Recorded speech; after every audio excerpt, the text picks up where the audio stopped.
நமக்கு ஜட்ஜ்மெண்ட் வந்துச்சு. ஸோ மாதம்பட்டி ரங்கராஜ் எனக்கு அகெயின்ஸ்டாக போட்ட வழக்கு பர்சனாலிட்டி சூட் கேஸ். அதாவது என்னோடய இன்ஸ்டாகிராம் இதெல்லாம் நான் டெலீட் பண்ணணும், சோஷியல் மீடியாவில் எதுவும் இது பண்ணக்கூடாது அப்படிங்கிறது. ஸோ அதுக்கான ஜட்ஜ்மெண்ட் இன்றைக்கி நமக்கு ஜட்ஜ் அந்த மனுவை தள்ளுபடி செஞ்சுருக்காரு. நான் ஆக்சுவலி ரொம்ப தேங்க்ஃபுல்.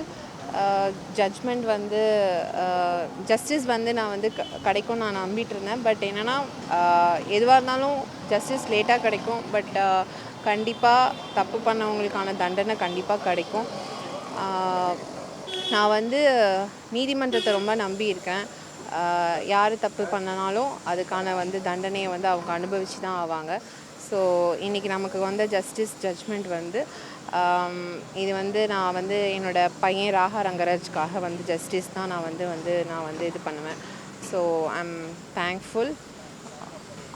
அவங்க தரப்பு மறுபடியும் டிஎன்ஏ பரிசோதனை என்ன தந்தைன்னு ஒன்றா நான் வாழ்நாள் முழுக்க குழந்தைய மறுபடியும் அவங்க தரப்பு வாதம் இருக்கிறாங்க. இது அவரே 2 months ஆச்சு ஸ்டேட்மெண்ட் போட்டு டிஎன்ஏ டெஸ்ட் எடுக்கணும் அப்படின்னு போட்டு அவர் வரதுக்கு ரெடியாக இல்லை. அதுலேயே உங்களுக்கு தெரியும், போட்டுட்டு அவர் பாட்டுக்கு சைலண்ட்டாக இருக்கும்போதே அதோட ஆன்சர் அதுலேயே இருக்குது. அவர் பயந்து ஓடுறாருன்னு அர்த்தம். அது எதுக்கு ஓடுறாருன்னு அவருக்கு கண்டிப்பாக அது தெரியும். ஸோ கண்டிப்பாக அதுக்கான ஜட்ஜ்மெண்ட்டும் கண்டிப்பாக கிடைக்கும். அந்த குழந்தைக்கான ஜஸ்டிஸ் ராகா ரங்கராஜோட ஜஸ்டிஸ் கண்டிப்பாக கிடைக்கும். எந்த வாயால் அவர் டிஎன்ஏ கேட்டாரோ அதுக்கான பப்ளிக்காகவே அதெல்லாம் கண்டிப்பாக அந்த ஜஸ்டிஸ் ராகாவுக்கு கண்டிப்பாக கிடைக்கும்.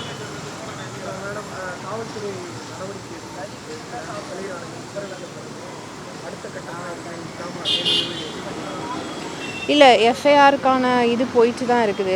இப்போ தான் நமக்கு 1 by 1 எல்லா கேஸுமே நமக்கு இதாகிட்டு இருக்குது. அவர் போட்ட ஹாஸ்பிட்டாலிட்டி அந்த மாதம்பட்டி எதிராக அந்த ஹேஷ்டேக் யூஸ் பண்ணக்கூடாதுங்கிற கேஸ் நடந்துச்சு. அதுக்கும் ஜட்ஜ்மெண்ட் வந்துருச்சு. அண்ட் இன்றைக்கி பர்சனாலிட்டி சூட் கேஸ் போட்டார். அதுக்கான ஜட்ஜ்மெண்ட்டும் வந்துருச்சு. அடுத்து ஒன்றா நடந்திருக்கு. நம்மளும் கேஸ் போட்டிருக்கோம், எஃப்ஐஆர் டைரக்ஷன் கேட்டிருக்கோம். ஸோ கண்டிப்பாக லேட் ஆனாலும் கண்டிப்பாக அதுக்கான ஜஸ்டிஸ் கிடைக்கும். தப்பு பண்ணிவிட்டு அவர் எங்கேயும் ஓட முடியாது. ஏன்னா தப்பு பண்ணியிருக்காருல்ல, ஸோ அதனால் அவர் சைலண்ட்டாக இருக்கார்.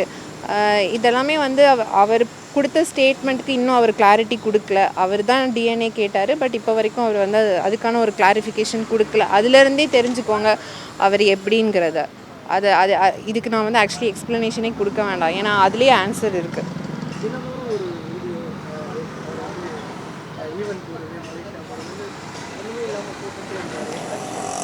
என்ன சொல்கிறீங்க? கில்ட் ஃபீல் இல்லாமல் சுற்றிட்டு இருக்காருன்றீங்களா?